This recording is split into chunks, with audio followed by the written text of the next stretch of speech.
Hello everyone. My name's Brandon. I'm one of the academic officers in PsySOM, and I'm just going to be presenting the Addiction Psych and Adolescent Psych revision lecture for this year. Quickly before I start, I need to give some credit to the previous PsySOM revision lectures. There's some really good stuff in there. I would definitely recommend checking it out, as well as to Joshua Strauss, who's my friend, also a final year and who sort of helped me out, sort of like giving me some interesting tidbits when creating this lecture. So with all the credits done, let's get started. Yeah.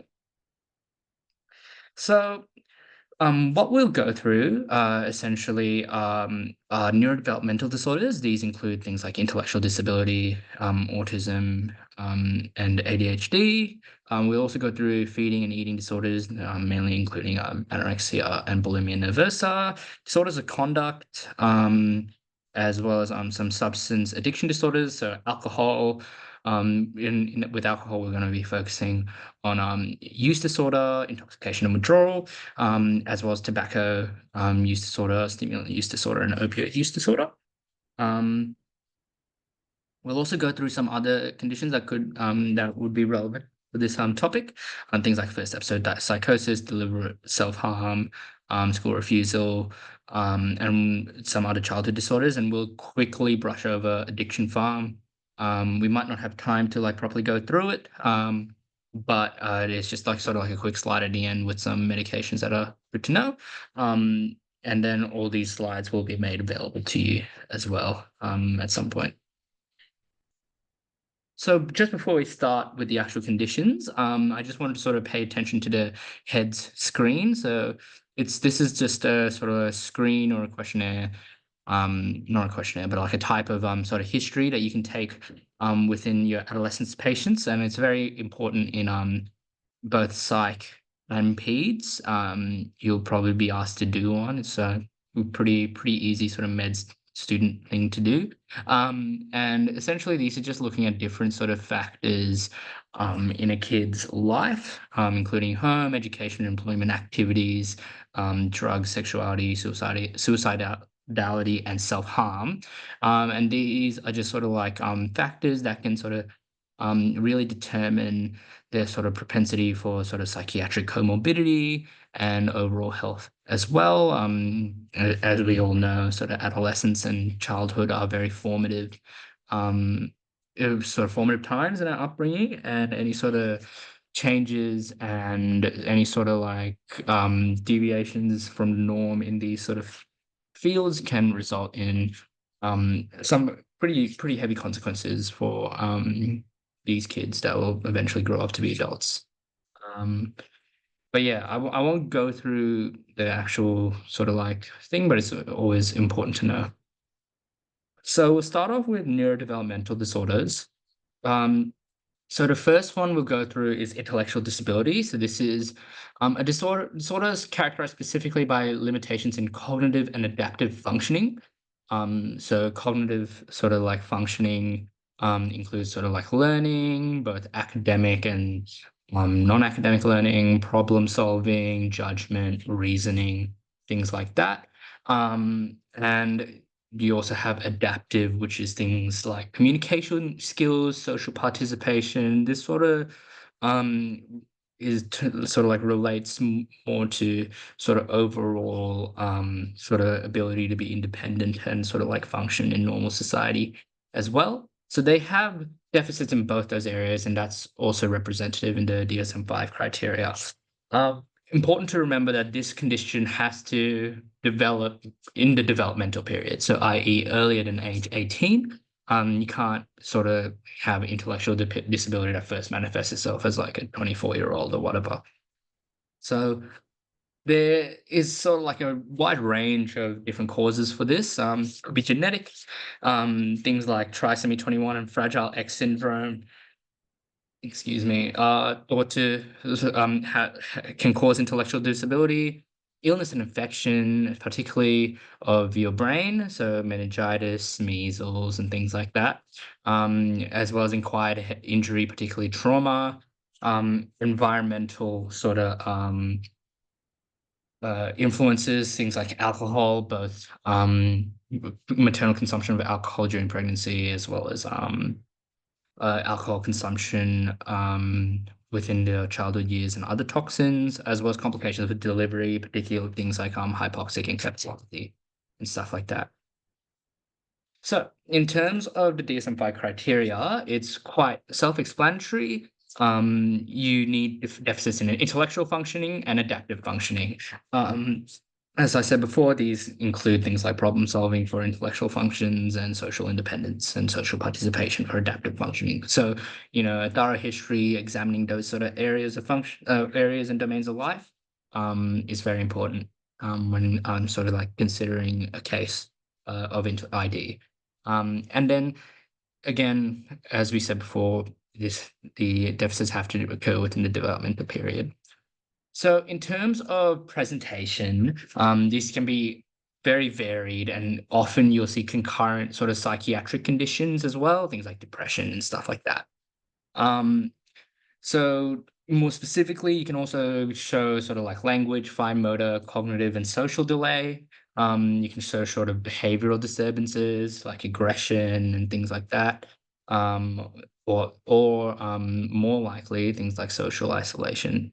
Neurological and physical abnormalities, particularly if they have sort of like a um, more concrete sort of illness precipitating intellectual disability. And in terms of investigations, there's not really that much.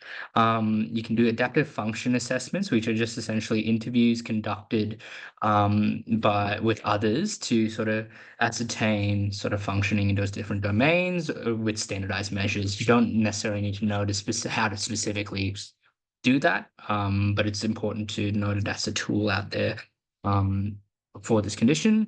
And an IQ test, it's important to know that it's not diagnostic, and you can't just do an IQ test and diagnose intellectual disability based off that.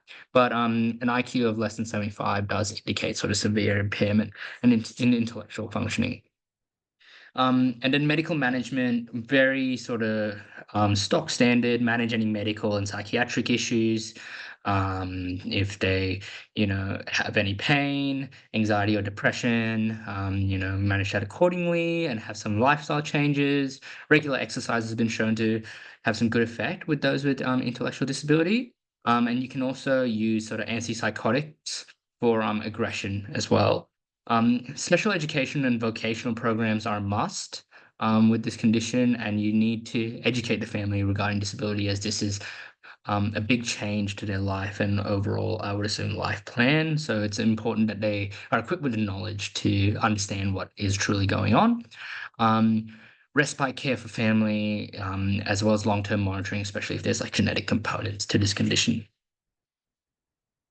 Next, we have ASD, or autism spectrum disorder, and this is a complex condition involving challenges in social communication, restricted interest, and repetitive behavior, and the DSM-5 reflects that as well. And it's important to note that this condition exists in the spectrum. Some people are in more severe ends of the spectrum and maybe nonverbal, and some people can be entirely functioning while still on the spectrum. Risk factors can include Fragile X syndrome and tuberous sclerosis. Medications during pregnancy, things like valproate and thalidomide, and having a sibling with ASD is a big sort of risk factor and increases one's chance of having ASD themselves. And genetics are thought to be a big component of it, and it's thought to be a big hereditary disease. So in terms of the DSM-5 criteria, you must have you must have deficits in social emotional reciprocity, nonverbal communicative behaviors, and developing, maintaining, and understanding relationships. So those three must all be satisfied. You can't just have one or two. And these are things like the ability to converse, maintaining eye contact, and like difficulty adjusting behavior. And then you must have at least two types of sort of like restrictive and repetitive patterns of behavior. So this can be like repetitive motor movements, use of object or speech, things like echolalia, where they repeat what you say back to you. Back to you is a big sort of phenomena that is noticed amongst those with ASD. And you should have they must be sort of like fixed in their routine, and they can even show like extreme signs of distress when small changes are occurring in their established routine. Um, their interest must be hyperfixated. They might have like strong attachment to objects that one normally wouldn't have attachment to, not even necessarily toys, but just random things. And then hyperactivity or hypoactivity to sensory input is often noticed. So this can be a wide range of sensory inputs, including visual, tactile, etc., etc. These must be present in the early developmental period. So, less than 18, ideally less than 5 years old, and must cause some clinically significant impairment. And they can't be better explained by intellectual disability or global developmental delay. Um, so, in terms of presentation, they can present in a bunch of different ways.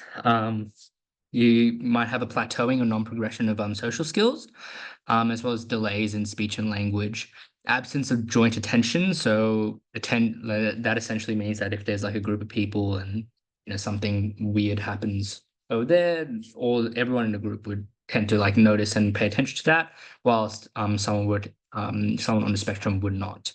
They often come with high pain threshold, high interest in like geometric patterns and shapes, as well as odd play, use of other objects that aren't toys or even other people's bodies as toys or tools. Um, in terms of screening or in terms of investigations, more accurately, you can have different sort of questionnaires that you can use. So autism screening checklist, childhood autism rating scale, childhood autism screening tests, and things like that. And these, in conjunction with the DSM-5 criteria, can help you make a diagnosis. And in terms of medical sort of conditions, unless you're sort of like suspecting like specific medical conditions, there's not really a reason to um, it's not really a reason to order all those tests. But an EEG is recommended as well, just because of comorbid seizure disorders within the ASD population. And in terms of management, the main things are applied behavioral analysis, social skills training, getting allied health involvement through occupational therapy, speech and language therapy, um, as well as special education services are quite important as well. You must sort of also manage any medical comorbidities that you may suspect, and then like risperidone or aripiprazole for autism-related irritability and meltdown prevention. Um, you can also use things like benzodiazepines as well, like things like clonazepam. And it's all important to sort of consider like the going forward, will they need care? Will they need sort of NDIS support, things like that. So it's important to sort of like think of all these different things when considering the care of someone with newly diagnosed autism. So next is ADHD. So it's one of the most common mental disorders in both children and adults, but often first identified in school children due to disruptions in the classroom. This might be these parents and teachers would probably accuse the child of having like sort of like a behavioral issue or a conduct issue, whilst in reality they have ADHD. Um, it's more commonly identified in males, but not more likely to develop. And boys present with hyperactivity, whilst girls present with inactivity, which refers to the different types of ADHD. There are some risk factors such as low birth weight and premature birth as well. So there's three different types of ADHD. So inattentive type, where they have sort of challenges sort of staying on task and difficulty paying attention. There's hyperactivity and impulsive type, where they are like, sort of jumping out of their skin. They're very energetic, can't sit still, things like that. Or there's combined type, which means that they meet the criteria for both types. And this has to do with the DSM-5 criteria for these. So in terms of inattentive type, they need to show at least 6 symptoms for 6 months.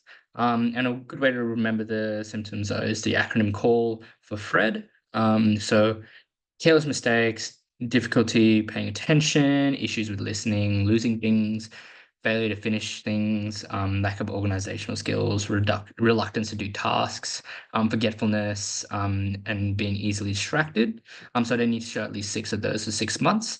And hyperactivity and impulsivity. So being restless, being unable to wait, not being able to play, fidgeting, blurting out answers, difficulty staying seated, talking excessively, and interrupting others. And you can remember that through the acronym RUN FAST. And again, this is at least 6 symptoms for 6 months. So if they only have 6 of the inattentive type, but two of the hyperactive type, they have inattentive type ADHD. And same with the other way around, they would have hyperactive ADHD. But if they have 6 and 6 of both, they have a mixed criteria ADHD. The symptoms must be present prior to the age of 12, and must occur in at least 2 settings, so either home, work, school, etc. So it can't just occur in one setting and be not present in the other. That might have something to do with the actual environment itself as opposed to this condition. And the symptoms must impair functioning in some regard. So in terms of presentation, they present with increased impulsiveness, fidgeting. They might be like slightly elevated affect, and speech is of normal rate, so that might catch some people off, but speech isn't pressured or anything like that. It's often just louder. And then concentration and storage to recent memory is also affected. In terms of investigations, the main one you need to know is the Vanderbilt Assessment Scale, which is just a scale that you can use to sort of like stratify and diagnose this condition itself. And then in terms of management, methylphenidate, so Ritalin, is the first line for pharmacological treatment, and most people are on this. You can try dexamphetamines, so as second line treatment. So that's like Vyvanse. You can also try alpha agonists as well, but these are much less often prescribed, but can be used to treat sort of behavior that can't be managed through behavioral intervention. And then it's also just equipping the family to deal with this condition. So positive parenting strategies, psychotherapy, and liaising with school and with carers, if carers are needed, to sort of educate them regarding the condition so that the kid isn't sort of unjustly persecuted as sort of like a troublemaker or someone with a behavioral issue when when really it's this condition.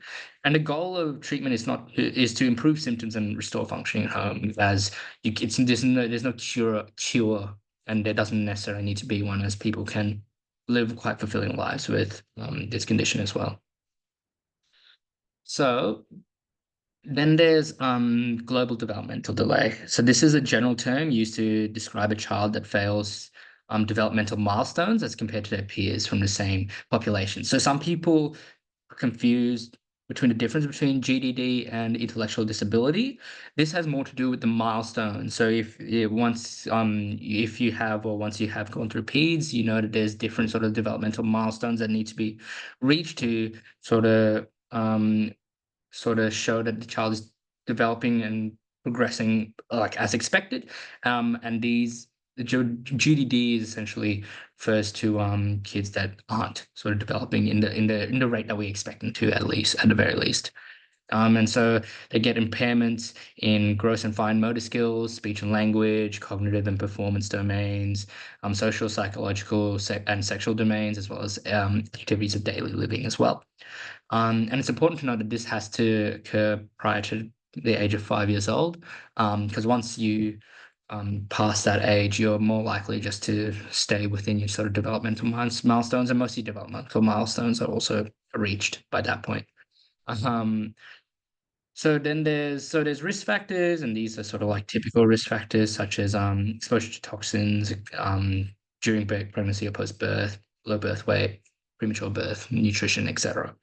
So, and then in terms of DSM-5, it's sort of delays and sort of like developmental delays, early onset, so less than 5 years old, not better explained by ID, so there's no like sort of like precipitating cause to it.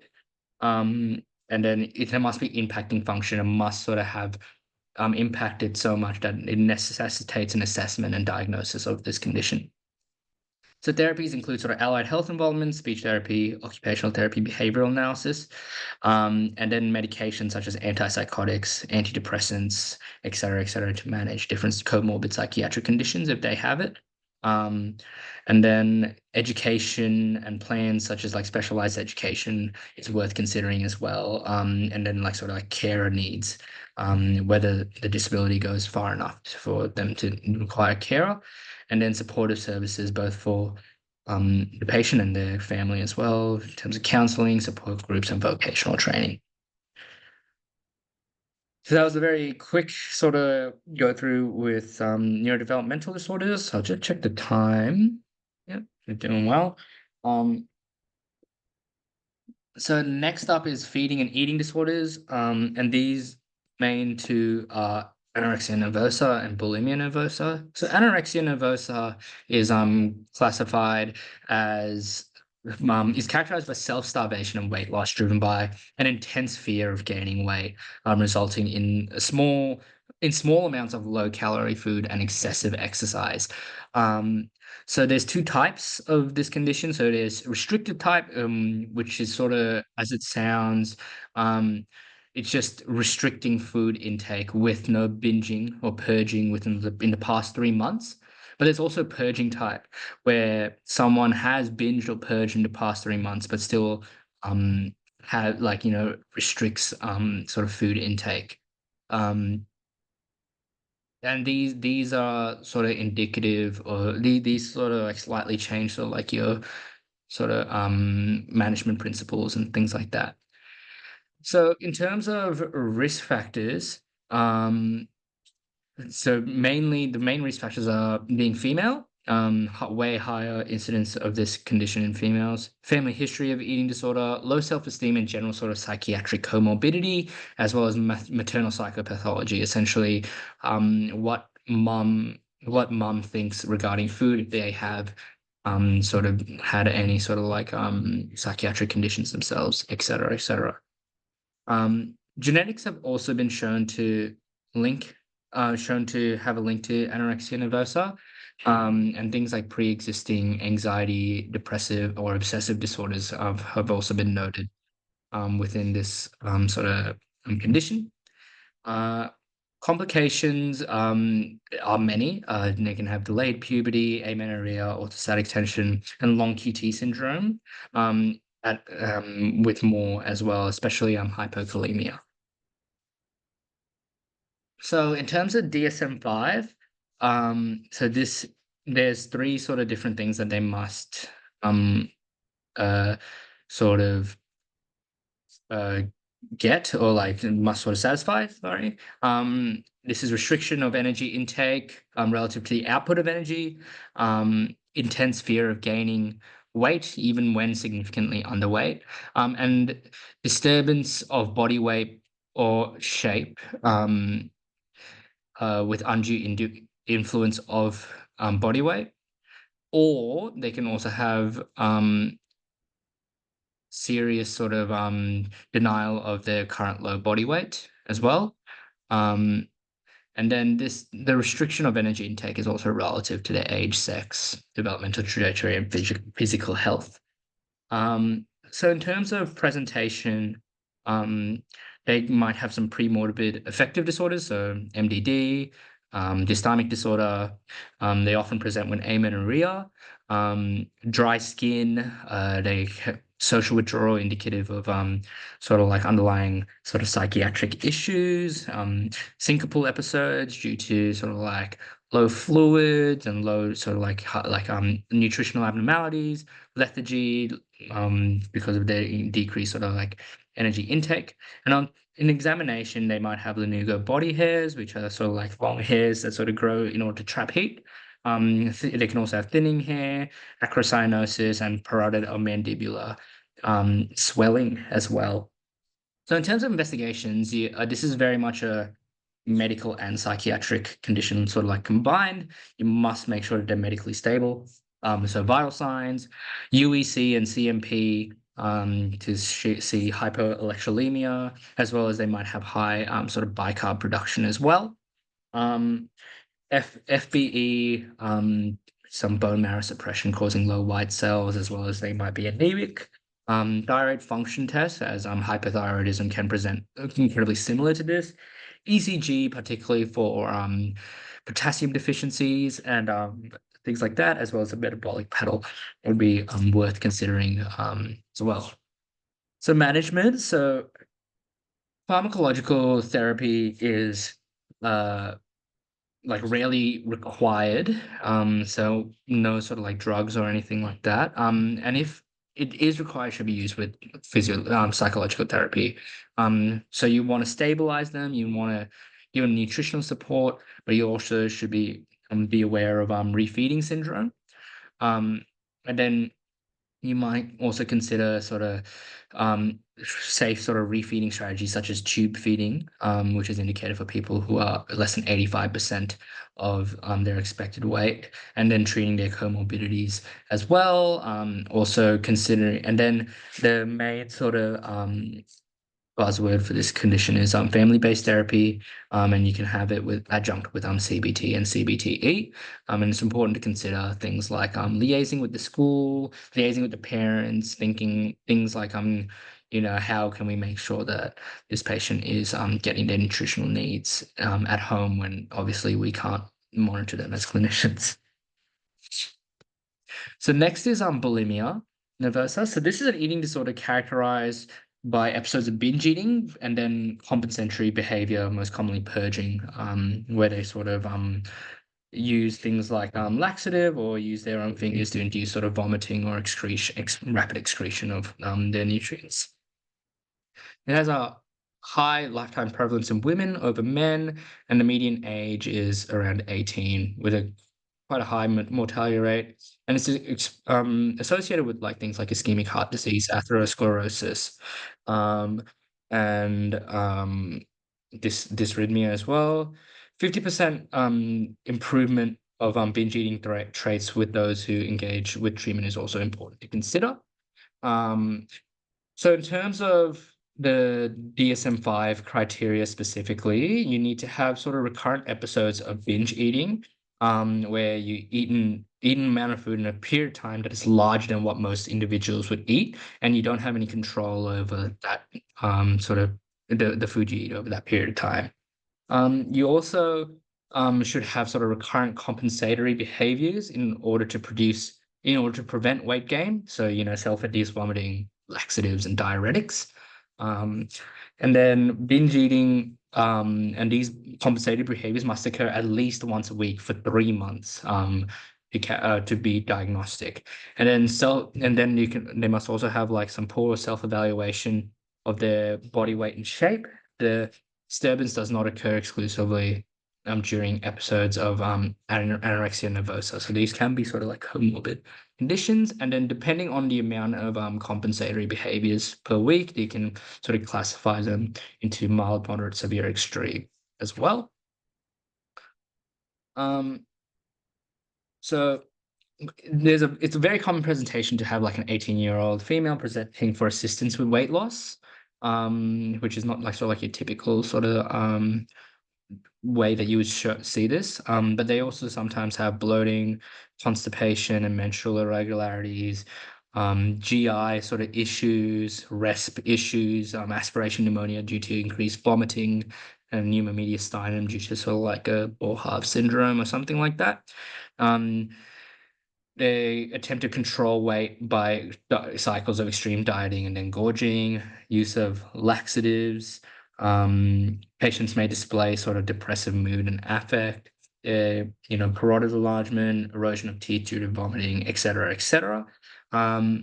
They are often either normal weight or overweight, so you might not see them like, being particularly underweight. But that doesn't sort of necessarily mean that this is not a serious issue, as they can cause some considerable damage to themselves. And the investigations are the same as a thing as anorexia nervosa. So in terms of management, you want to treat medically for like things like hyperglycemia, electrolyte imbalance, decreased caloric intake, if by like giving them nutrition and then considering the different forms of nutrition, and then if they have things like an underlying depression, you need to treat that as well. Um, and then for those, then the eating disorder focused CBT and with an SSRI has shown to have good sort of effect, as well as family-based therapy, much like anorexia nervosa as well. And consider it's family-based therapy, not family therapy. I got caught out on that a couple times. Um, and those with they would also need sort of like nutritional rehab and interpersonal psychotherapy as well. So yeah, essentially for both of these, treat the medical conditions, treat any comorbid psych conditions, and then treat the actual eating disorder, and this is usually through sort of psychotherapy. So then now we'll quickly go through disorders of disruption, impulse control, and conduct. So, oppositional defiant disorder is a recurrent pattern of angry, irritable mood, argumentative behavior, and or vindictiveness lasting at least 6 months. And then for children less than 5, these should occur on most days, and for children more than 5, these should occur at least once per week. So it decreases in frequency as you get older, but it's still they still have oppositional defiant disorder. And then symptoms may be present in the community, school, home, or in all prior settings. And this condition is more prevalent in boys prior to puberty, but then after puberty, the prevalence sort of equalizes between boys and girls, and usually manifests by the 8 years of age. And then there's some risk factors, things like ADHD, childhood maltreatment, inconsistent parenting, poor emotional regulation that can sort of predispose one to this condition. So, in terms of the DSM-5 criteria, they must satisfy at least 4 symptoms present for most days for at least 6 months to demonstrate a behavior, demonstrate a pattern of behavior, and evidenced in interaction with someone who is not a sibling. So they can't just show this to their sibling because I guess sometimes we're just a bit mean to our siblings. But yeah, it's the sort of symptoms include sort of often losing temper, often getting touchy or easily annoyed, often being angry and resentful, and then also like showing argumentative behaviors like arguing with authority figures, refusing to comply with requests, annoying others deliberately, and blaming others for their mistakes, as well as being vindictive or spiteful. And it must also be noted that behavioral disturbances results in the distress of either the patient themselves or others, as well as this shouldn't occur in the context of other medical conditions such as um, anxiety, or like generalized anxiety order or something like that. Um, so in terms of presentation, the most common presentation is parents coming in concerned with behavioral issues with their child, and with issues complying with rules, having a negative impact on different areas or domains of function, including social, educational, and occupational. And in terms of management, the management is pretty sort of like stock standard. There's no sort of pharmacotherapy involved. It's very multimodal, including the family, the patient, the school, and the community. And you treat comorbidities like ADHD, depression, or anxiety as you would, and then address modifiable risk factors such as bullying or learning difficulties at school, as well as those can precipitate and worsen this issue.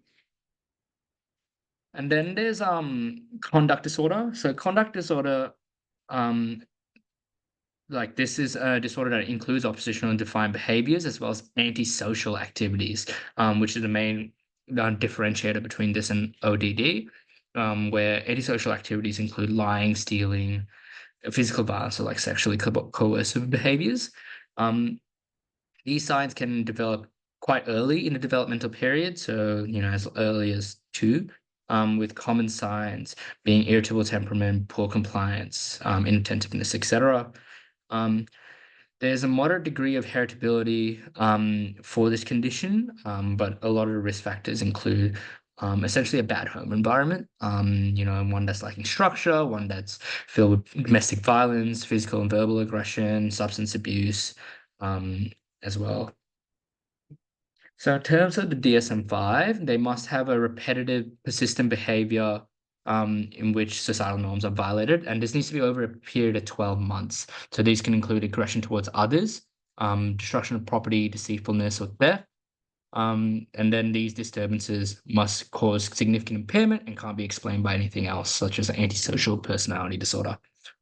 Um, and then in terms of presentation, it's again quite similar to ODD. Parents are concerned with behavioral issues, non-compliance, depression, and due to their antisocial behavior, they might have some poor bonding and social isolation with their other students.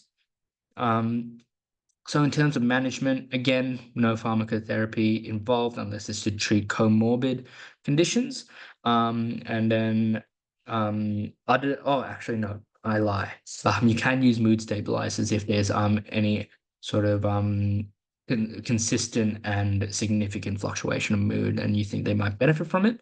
But mostly it's parent management training, liaising with school and the family, and correcting modifiable risk factors, as well as community-based treatment as well. So just quickly, I won't go through these, but these are sort of two other conditions that I just sort of included. So this includes school refusal and infant psychiatry. These are available in the slides, and I can't go through these or else we won't have time to go through everything else. But just a quick note, the difference between school refusal and truancy is that truancy occurs, they're both like, a kid not wanting to go to school, but truancy is basically like, like any kid, like them just skipping school and things like that. And as a result, like the parents often don't know that the kid isn't going to school, while school refusal is the kid saying to the parents, I don't want to go to school, essentially. And then there's also enuresis and encopresis as well.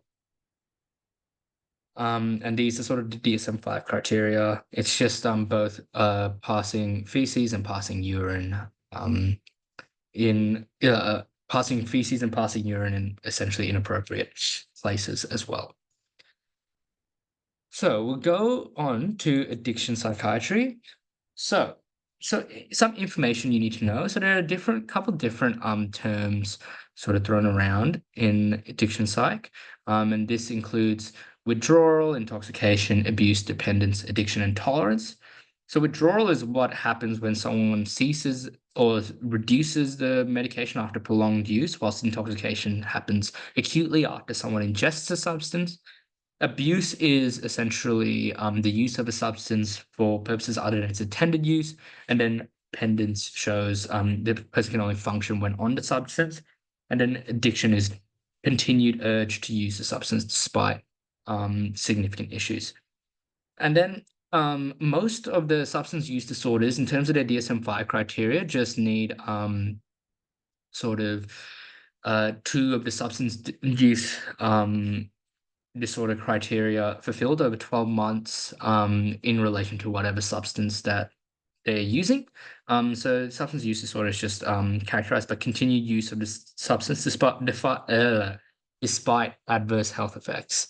And then these are sort of like the DSM-5 criteria for the symptoms of SUD. So like failure to meet obligations, social and interpersonal deterioration. They need to have a high level of use. Increased tolerance, increased dependence, consequences, both psychological and physical, being unable to cut down, having cravings, time-consuming use, and abundance of the amount of substance is greater than intended use. So, alcohol use disorder. No, not alcohol use, alcohol intoxication. So this is, for all intents and purposes, when someone is drunk. So it's an acute condition that is precipitated by recent ingestion of alcohol. So the DSM-5 criteria states that one needs to have a recent ingestion of alcohol, significant behavioral and psychological changes as a result, and the development of at least one symptom of alcohol intoxication. And these symptoms are dysarthria, nystagmus, ataxia, incoordination, impairment in attention and memory, and or coma. So think of like, your classic symptoms when you're drunk. And then these symptoms cannot be attributed to other conditions. And this is particularly like cerebellar disease, which can have a lot of these different sort of symptoms in it as well, and can be mistaken for this condition. So, the presentation is pretty stock standard. I'm sure most people know what a drunk person is like. Prior symptoms of sort of like alcohol consumption, they might have a decreased GCS, lack of gag reflex, increased impulsivity, and risk-taking behavior, nausea, vomiting, as well as seizures, if they're quite bad. And these seizures can also like cause you to die. So it can be quite a serious condition depending on how much alcohol they drank and how drunk they are. So management includes immediate sort of like basic life support, doctors ABCD, any fluid resuscitation due to the extreme diuretic effects of alcohol, so they're quite hypovolemic. You need folate and B12, which is often lost in during alcohol intoxication. They need diazepam, particularly for the seizures, as well as the agitation. And for that, you can often use a shorter acting benzo, such as lorazepam or oxazepam. And then you can also use oral haloperidol if they're agitated as well. But yeah, it's mainly just sort of like basic life support. So in terms of alcohol withdrawal, so this is a set of clinical features that occur when a person reduces or ceases alcohol consumption after a while, after a long while of continued use. And so the DSM-5 criteria requires a recent reduction or cessation of alcohol and at least 2 symptoms occurring shortly after alcohol cessation. So these are autonomic hyperactivity, things like sweating, diaphoresis, so sweating, tachycardia, things like that. Um, Increased hand tremor, insomnia, nausea, vomiting, so hallucinations or illusions, hallucinations particularly being tactile hallucinations, seizures, anxiety, and or psychomotor agitation. So there's a timeline of like different sort of conditions that occur, and I think it's useful to know. So tremors, agitation, insomnia, and hallucinations occur like day one. Um, and then seizures, which is one of the main things you need to sort of rule out, not rule out, main things you need to be aware of and concerned about, it happens in day two. So those are the life-threatening seizures that one can have when withdrawing from alcohol. You can have confusion, fever, diaphoresis, and delirium tremens. When like in around day three, and then um, autonomic hyperactivity, anxieties, and sleep issues around day three as after day three, and then it improves by day four.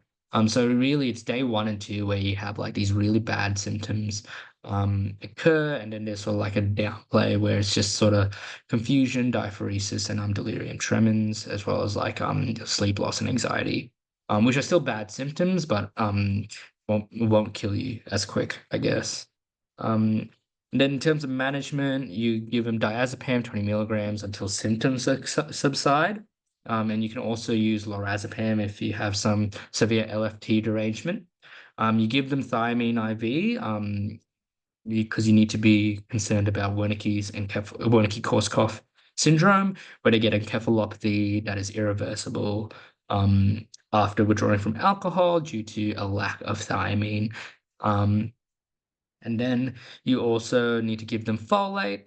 You need to manage their blood sugars, replace electrolytes as needed, fluids, and then you give barbiturates if for refractory delirium tremens. So I just wanted to include this sort of picture. I won't go through it, but you can sort of see the timeline of these symptoms, and I think it sort of better contextualizes these symptoms as well for those who are more visual learners. So alcohol use disorder, chronic condition characterized by uncontrolled drinking, and it's a physiological and medically morbid conditions, and it can have a bunch of different complications such as cardiovascular complications, central nervous system complications, peripheral nervous system complications. You can have sort of you can develop sort of psychiatric conditions, things like BPAD, anxiety and depression. You can have like hepatic dysfunction, cirrhosis, and all that. You can have esophageal and GI dysfunction, thyroid dysfunction, and sleep dysfunction as well. And so, as stated before, you need to have 2 symptoms of the substance abuse disorder criteria happening for at least 12 months regarding alcohol. So in terms of sort of presentation, you need a sort of it's often a community referral for clear signs of alcohol use disorder. They might have increased agitation, nervousness, physical signs of hepatic damage, ataxia, tremors, hysteresis, etc.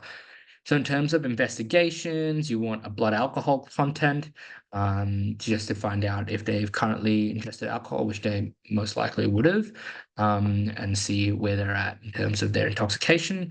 You want their blood sugar levels, and then you also want their LFTs just to get a sense of how damaged their liver has gotten. You want sort of an FBE because you get macrocytic anemia due to this. You want UECs to see if there's any electrolyte imbalances. Amylase and lipase for pancreatitis, as alcohol is a common cause for that. You want a lipid profile, and if you want a CT brain, if they're presenting with a decreased level of consciousness. So in terms of treatment, first line is naltrexone, which is taken during drinking. And this is sort of like first line, has very good sort of adherence and use, and we'll go through like the mechanism of action in the last slide. And then if naltrexone is not working, and you can take a composite, which is taken after they cease drinking, so for relapse prevention, versus naltrexone being for abstinence and cessation. Topiramate can be used if the above two have failed, and then you can use disulfiram if they have good compliance to abstinence. It doesn't really work if they don't have good compliance, and it's mainly for aversion therapy. And you also need to give thiamine again.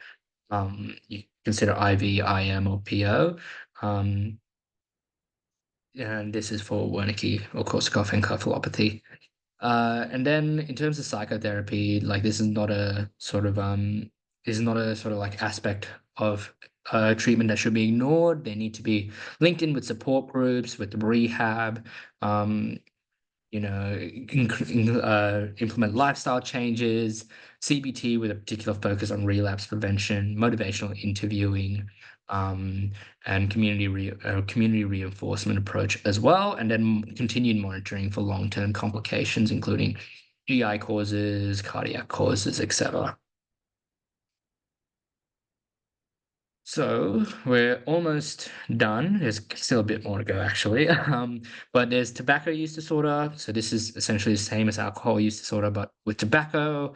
And it's sort of, you need the same sort of 2 or more substance use disorder symptoms in 12 months.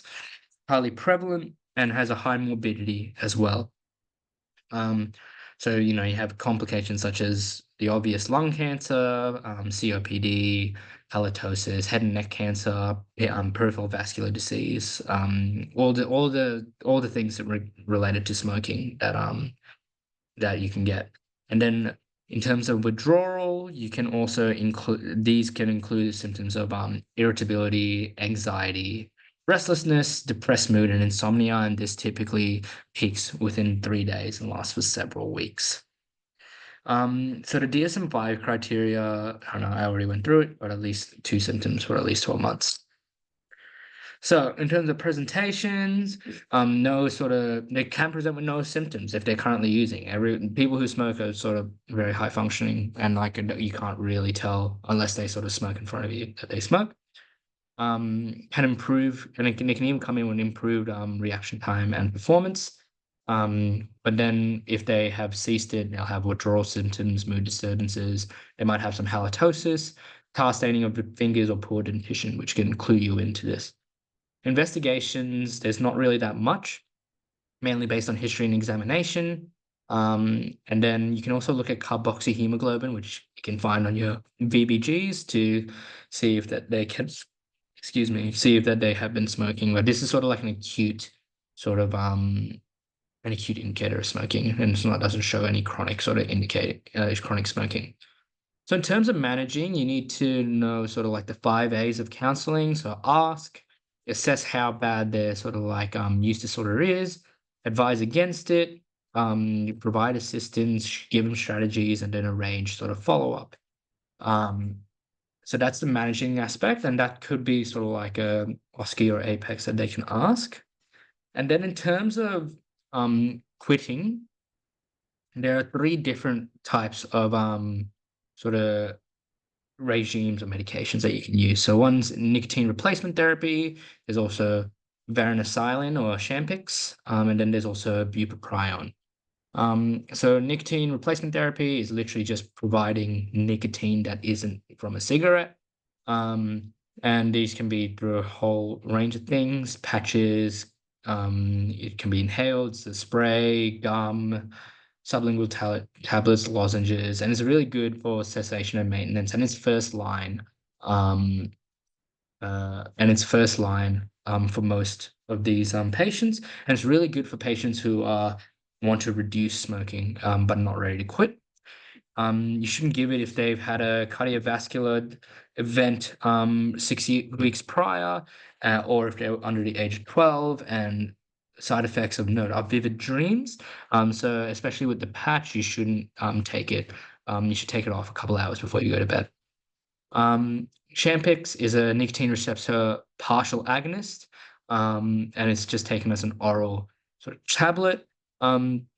It's very good, and it's very sort of effective, but when you give it, you need to give it after you've established a concrete stop date. So it's not really good for like reducing smoking.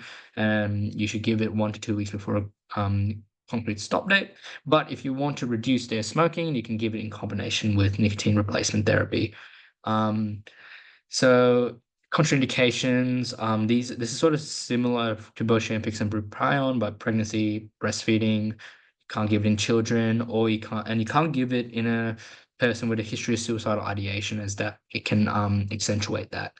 Um, and then bupropion, so it inhibits the noradrenaline and dopamine uptake um, within the synaptic cleft, but it's unclear if it's an interaction with nicotine, but we just know it works.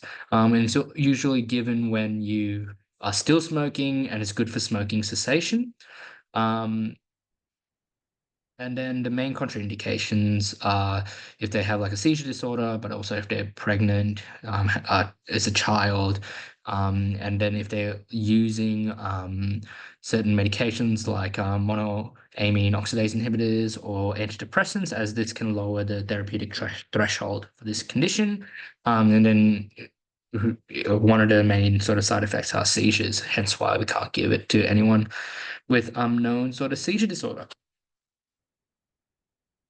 Um, Lastly, or maybe second to last, I think, we have opioid use disorder. So this is again just like uh, tobacco and alcohol use disorder, but with opioids.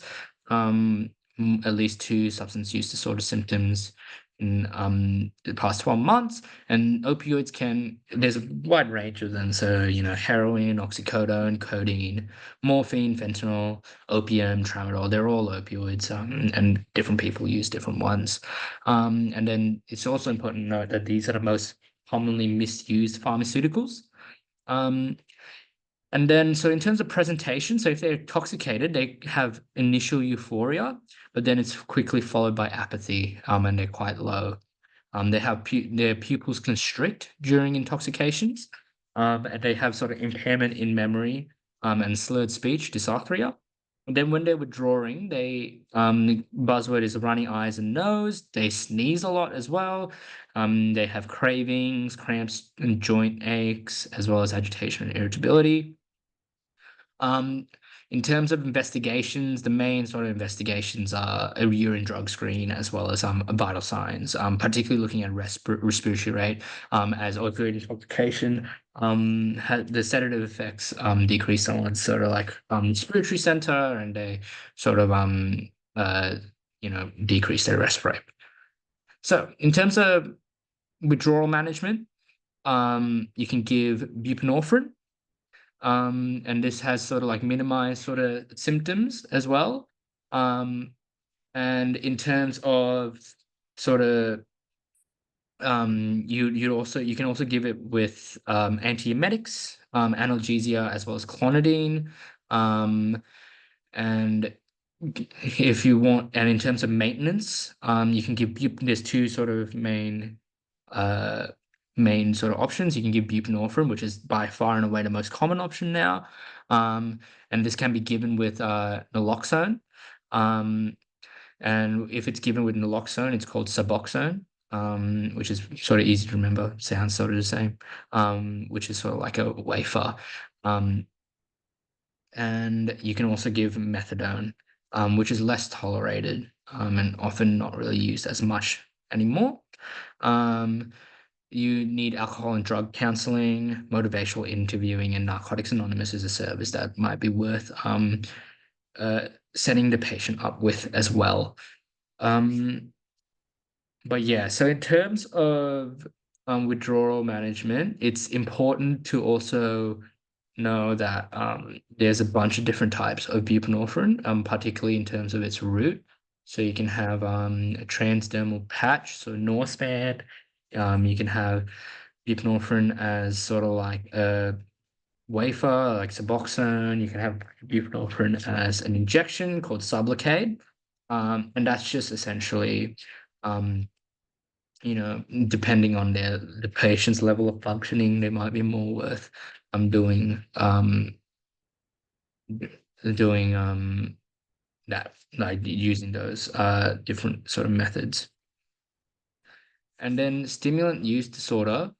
Uh, so this involves sort of chronic substance use in um, chronic substance use revolving around stimulants in both its consumption and preoccupation. Again, at least two symptoms of substance use disorder, and these can include things like caffeine, which is less likely like a presenting issue, but also things like MDMA, cocaine, and amphetamines. Um, so in terms of presentation, there's sort of tachycardia. They get tachycardia and they get pupillary dilation, which is different from opioid intoxication. They can get hypertension, nausea, vomiting, loss of weight, euphoria, confusion, as well as like blunting of their affect. And then the main management is haloperidol because it acts as a competitive antagonist on dopamine receptors, as well as analgesia and psychosocial support for things like with hooking them up with support groups and things like CBT and drug and alcohol counseling as well.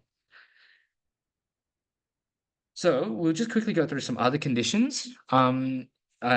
Just gonna check the time. Yeah. So I am I'm noting that it's sort of like it's getting a bit late, and I don't want to sort of make this too long. But we'll quickly go through this, and these slides will also be available, so you guys can look through it in your own time as well. So first episode, psychosis. First presentation of psychosis where psychotic signs and symptoms persist for 1 week and all other causes have been excluded. So you need to show these signs for at least 1 week. These include sort of functional decline in different areas of functioning, such as social and academic areas. So negative symptoms such as social withdrawal and apathy, and positive symptoms such as delusional mood and of valued idea. So you get your classic negative and positive symptoms of like psychotic disorders. So these can occur after initial drug use, or if they're just genetically sort of predisposition to it. You shouldn't sort of like judge and make sort of biased decisions that like it's always after drug use, and often occurs within the age of 15 to 30. So hence like they can occur when one is an adolescent.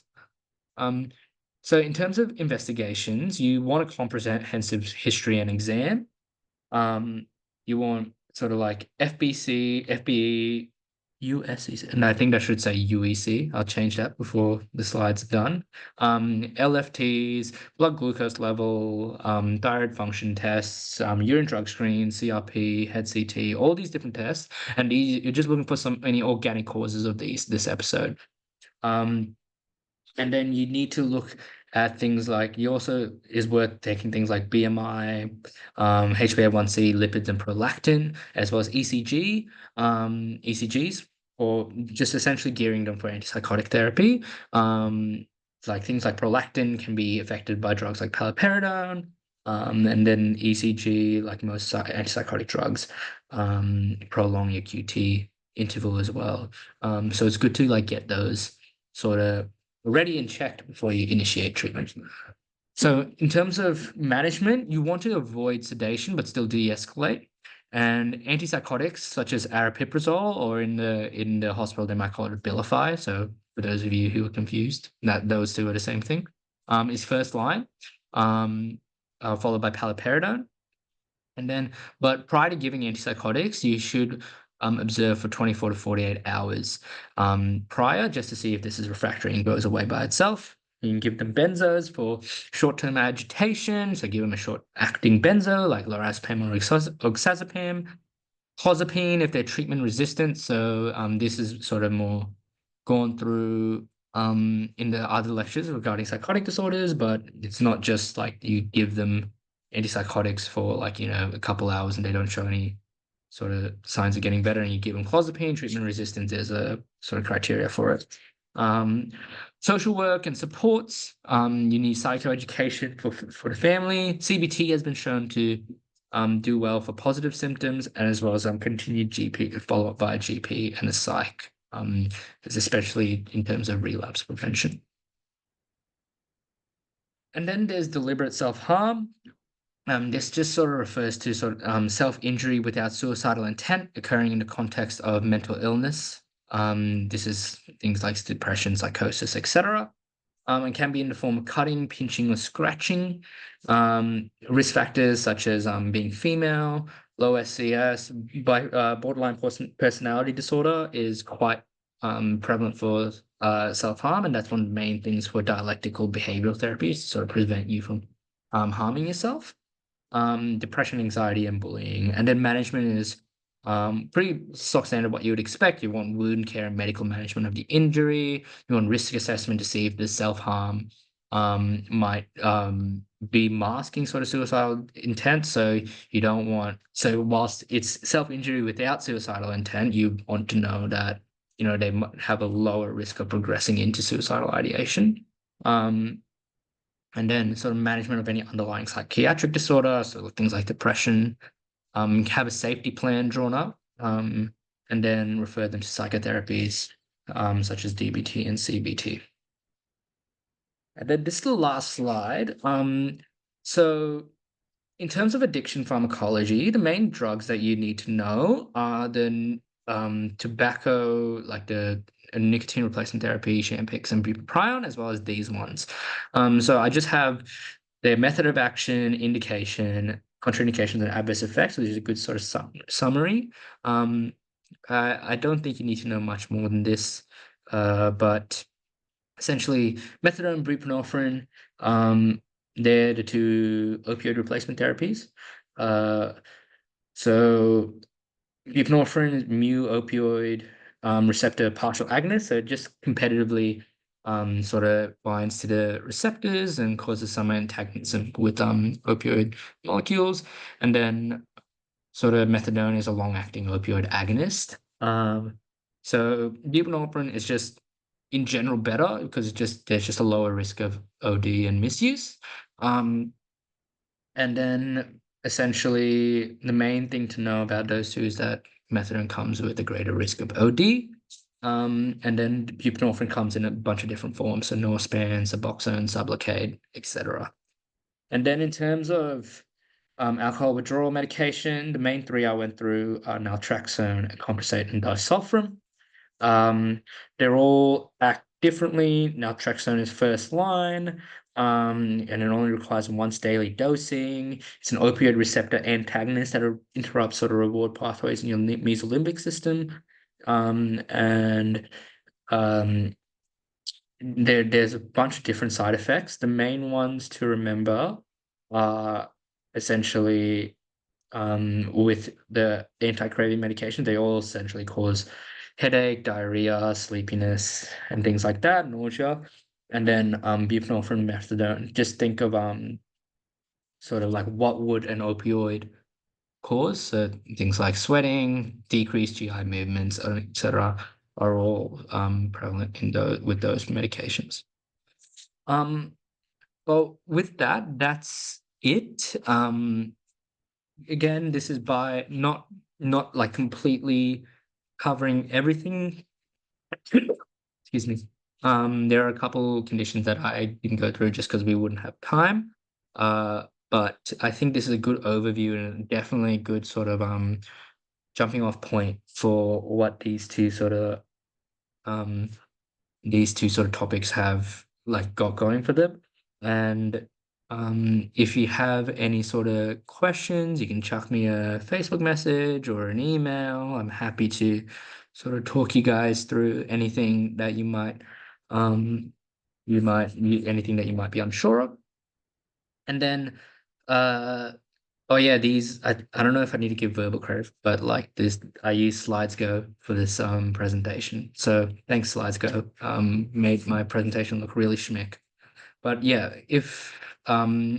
well if anyone has any questions again, just feel free to get in contact with me. And I hope you guys found this useful.